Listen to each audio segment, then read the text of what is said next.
সত্যি সেলোকাস, আপনি মহান। আজ যদি আপনি বেঁচে থাকতেন তাহলে অবশ্যই আপনি লিখতেন, সত্যি কি বিচিত্র এই ত্রিপুরা রাজ্য। কেননা যে রাজ্যের প্রবাদ প্রতিম শিল্পী পদ্মশ্রী সম্মান পেয়েও তার নিজ হাতে দিল্লিতে আনতে যেতে পারলেন না, এর থেকে লজ্জার আর কি হতে পারে তার জন্য? কে তিনি, তাই না? তিনি হলেন ঊনকোটি জেলার বিখ্যাত রসেম বাদক থাঙ্গা ডার্লং। কারণ শুধু একটাই, অর্থের অভাব।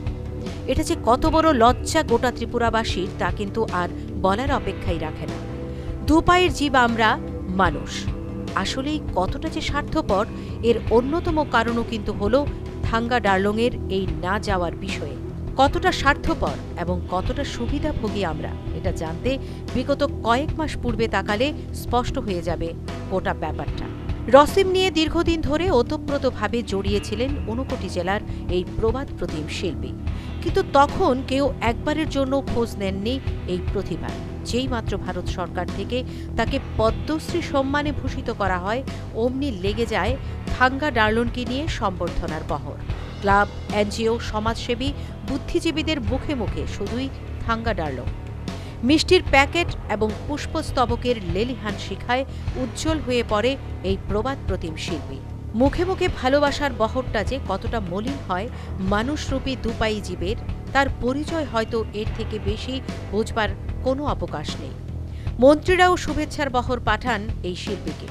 মুখে মুখেই সবটা, থাঙ্গা ডার্লংকে নিয়ে রীতিমতো বিশ্ব জয় করে ফেলার ভাব। কিন্তু কেউই তাকে করেননি কোনো ধরনের আর্থিক সহযোগিতা। সবার মুখে মুখে মারিতং জগৎ করে নিজেদের দায়িত্ব শেষ করে দেন। পদ্মশ্রী পাওয়ার কয়েকদিন পর সবাই ভুলে গেলেন এই প্রবাদ প্রতিম শিল্পীকে। তিনি কিন্তু আশায় বুক বেঁধে রেখেছিলেন সবার ভালোবাসা নিয়ে। থাঙ্গা ডার্লংয়ের মনে একটা আশা ছিল, ঘর নেই বাড়ি নেই তো তাতে কি হয়েছে, এত পরিমাণ মানুষের ভালোবাসা তাকে দিল্লিতে পাঠাতে সহায়তা করবে। আসলে কি তিনি জানতেন এই সমাজটা যে আসলে শুধুই নামকে বাঁচতে সুশীল সমাজ? এই সমাজে বসবাসকারী মানুষের মন যে কতটা কদর্য তথা স্বার্থপর তা কিন্তু জানা ছিল না থাঙ্গা ডার্লংয়ের। তবে বাস্তবটা তিনি বুঝলেন অবশেষে। অত্যন্ত দুঃখের সঙ্গেই তিনি বললেন, কিভাবে যাইব, টাকা তো নাই।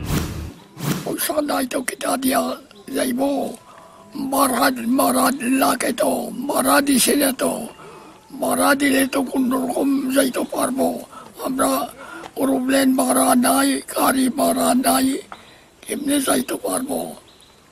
দাদাকে বাদ দিছে, আমি আইতে পারে না, টাকা নাই, খরচ করতে পারে না কইয়া ফেরত দিছে। একই কথা বললেন তার নাতিও। দাদুর এত বড় সম্মানটা শেষ পর্যন্ত আর নেওয়া হলো না। আজকে তো রাষ্ট্রপতি ভবনে দাদুর লাগি পদ্মশ্রী অ্যাওয়ার্ড যে পাইছে, আজকে তো এর ডেট আসছিল যাওয়ার, এই অ্যাওয়ার্ডটা রিসিভ করার জন্য এই চিঠিটা এসেছিল। কিন্তু আমরা একটা যাওয়ারটা মনে আছি, কিন্তু আমরা যাওয়ার একটা ফরওয়ার্ড স্টেপটা নিতে পারছি না, একটা কারণ ফাইন্যান্সিয়াল প্রবলেম। কোথায় সরকার, কোথায় মন্ত্রীরা, কোথায় বা সুশীল সমাজের লোকেরা? একজন প্রবাদ প্রতিম শিল্পী অর্থের অভাবে পদ্মশ্রী পুরস্কার আনতে যেতে পারলেন না দিল্লিতে। এর থেকে লজ্জার আর কি থাকতে পারে আমাদের কাছে? এই লজ্জাটা কিন্তু শুধু আমার আপনার নয়, গোটা ত্রিপুরাবাসী। কি দোষ প্রবাদ প্রতিম এই শিল্পীর? রসেম বাজিয়ে গোটা দেশের কাছে নিজের পরিচিতি বানানোটা কি তার ভুল হলো, নাকি ত্রিপুরার মাটিতে বসবাস করাটা তার ভুল হলো? কেননা যে রাজ্য তাকে ন্যূনতম অর্থের যোগান দিতে পারল না পদ্মশ্রী সম্মান আনতে, সেই রাজ্য থেকে তার কি বা আর পাবার আশা থাকতে পারে? ভাবলে অবাক লাগে। আমি, আপনি, আপনারা কি সত্যি মানুষের পর্যায়ে পড়ি, নাকি অন্য কিছু? Bureau report, news vanguard.